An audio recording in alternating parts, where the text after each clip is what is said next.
pumasok, tapos sumari patakas ka, pwedeng dito ka na lumabas. Pero mas paliit na siya ng paliit, parang lulungkot ka na mahirap na mag-score dito. Alam niyo po, idol, ito ay may halong gold. Yan po, nakita niyo po yung mga dilaw na yan. Mga gold po yan. Paglabas mo sa kabilang dulo.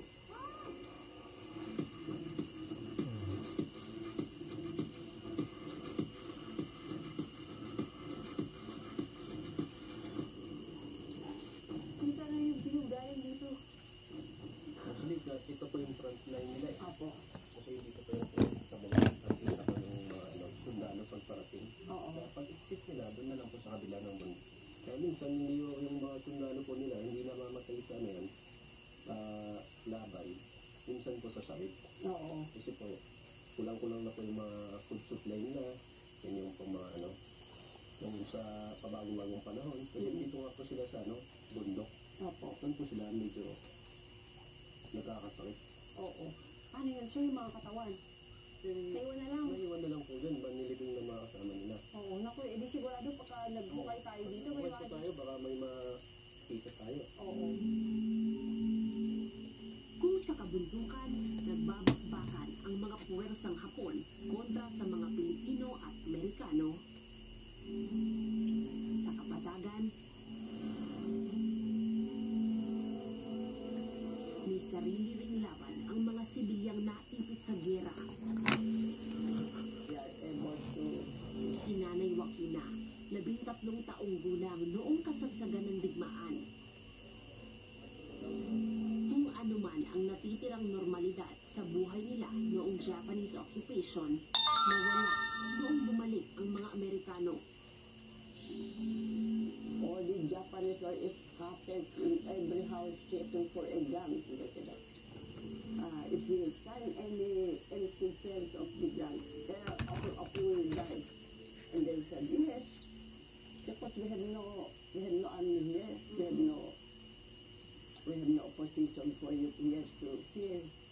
But instead, all those homemade guns, they told those women to hide it in the rice field. They were bury it on the mud.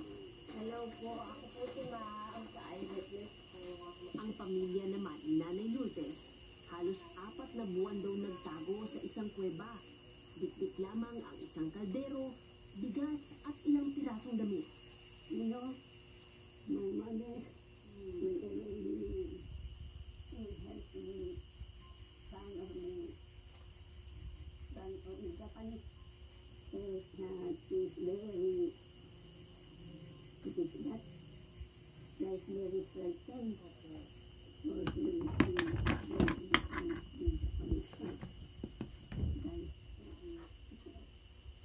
Then we go and just hide us, sir.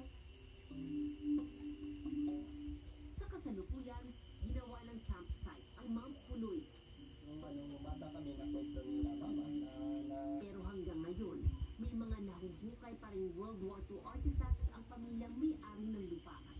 kasi may plan tayo dito na kahit maliit na museum. Okay.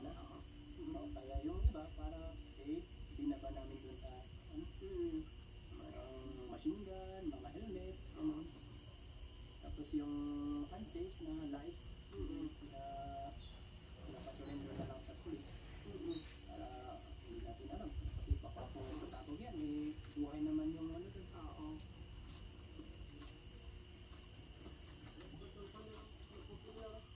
Dahil na rin sa alamat ng Yamashita's treasure, may mga dumadayo sa Ifugao para hanapin ito.